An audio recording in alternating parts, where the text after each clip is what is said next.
Hello everyone. My journey with the Rolls Ministry started in 1988, of February to be precise. And so this year is 35 years since I started this journey. All down to Reverend Dr. Bola Arowolo and the Rolls Ministry. And I'm saying it's all down to him because if you are Joshua, you need a Moses. And there may be many Elishas that lost out because they didn't know when to follow an Elijah. And I believe there are many Timothys who have missed out because they didn't recognize the Paul that God sent to be their father. But we've been blessed and we were fortunate and we're thankful that we were able to recognize and receive Reverend Dr. Bola Arowolo as all of this. I got saved on the 6th of December 1987 at Living Faith Church in Kaduna. My journey to Kaduna was meant to be a visit, but it turned out to be a permanent stay because God had a better plan. And after I got saved, I settled to be a resident DJ in Club 69 in Kaduna. And one day, a guy came to visit my sister, whom I stayed with. And he was a student in the same school, secondary school, with my sister. And I think he was my sister's senior in the secondary school. So my sister introduced me to him and told him that I'm into music and if he could help me, because by now I've decided to settle in Kaduna. So a week later, he took me to the office of this man in Bakori Road in Kaduna.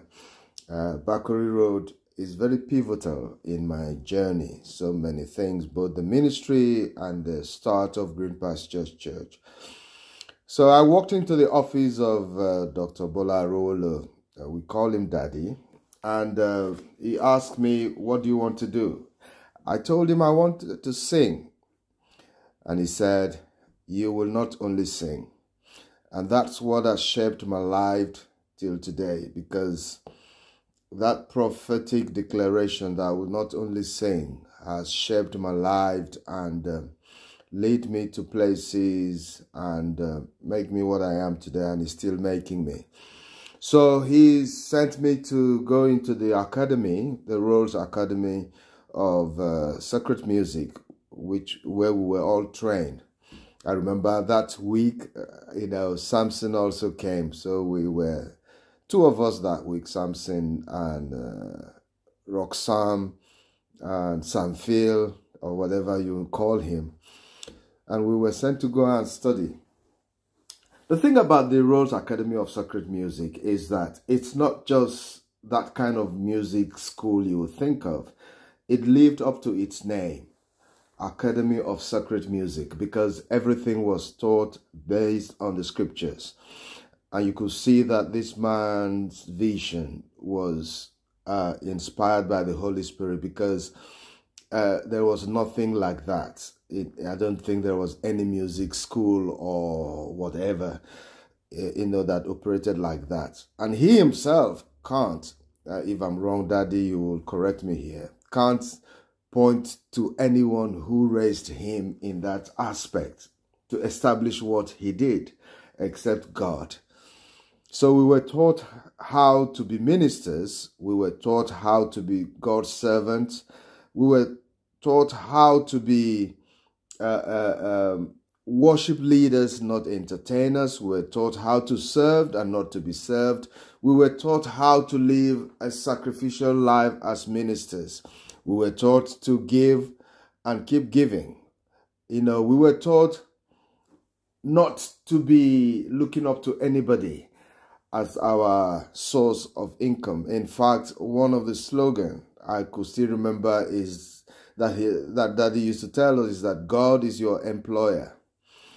And you could see that in his life, because he was so sacrificial in everything he did. I later got to know, immediately, not long, that he was an architect who put down everything to serve God full time.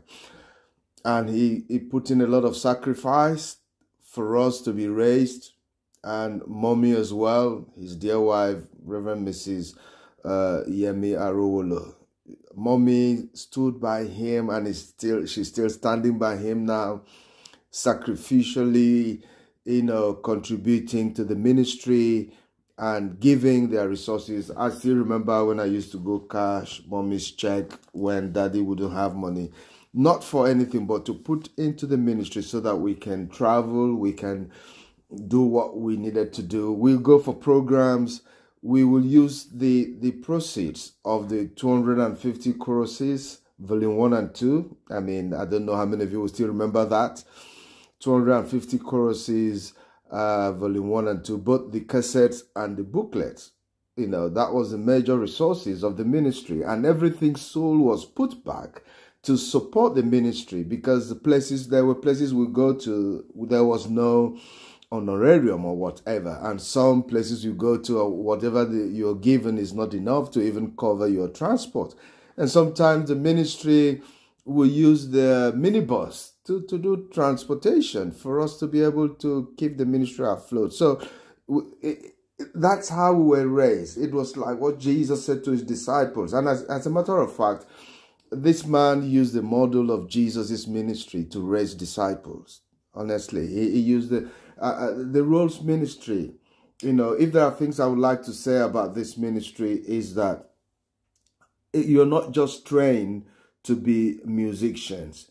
You are trained to survive as a minister. You are trained to focus in impacting lives rather than yourselves. You are trained to also raise people like you've been raised.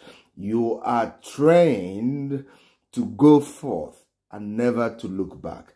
And I know there are many people that are going to give their press report on this platform. You will listen to everything they've had to say, because this ministry, for me, and I know that the Rhodes Academy of Sacred Music has metamorphosed into International Worship Commission, and now the universities are being started.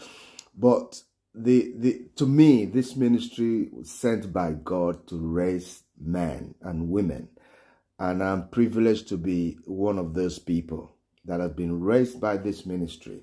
The seed that was planted in me is still being nurtured, taking me to different parts of the world. And in 2008, settled in the United Kingdom. And I remember one day that I was attending a conference in Laurel in Maryland, and from there I went to Florida. And after which I went to California to visit Daddy. By this time, he had just moved to the States.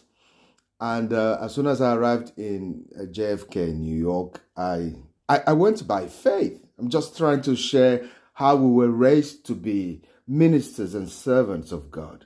I went by faith, and God sent somebody divinely led by God to take me to make sure I got to Maryland, because I had not much left on me. I went as a missionary, and then from there I was able to connect to go to Florida for the conference before I finally go to see Daddy.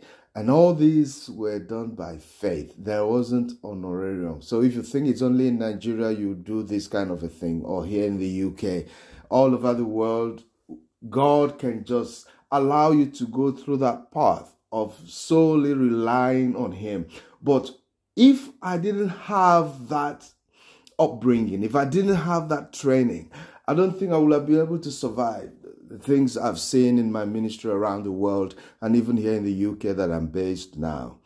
So I want to thank this ministry. I want to thank Daddy and Mommy. I want to thank everyone that God brought to my path. I want to thank Reverend Gentile Tugudo, who took me by hand and introduced me to Daddy. I want to thank all of you that taught in the music school, Dr. Ojengbede, of course, the son-in-law as well, Pastor Tayo, and Joe Guma, who taught me how to play the guitar. all of you contributed to making me me. Because you guys were like the first generation. I thought, because you were there, some of you were there 3 years before me, some of you 2 years before me. And, but all of us, all over the world, we wouldn't be where we are today. We wouldn't do what we're doing today if God didn't send this man, and if he hadn't, humbled himself and obeyed what God called him to do all those years ago.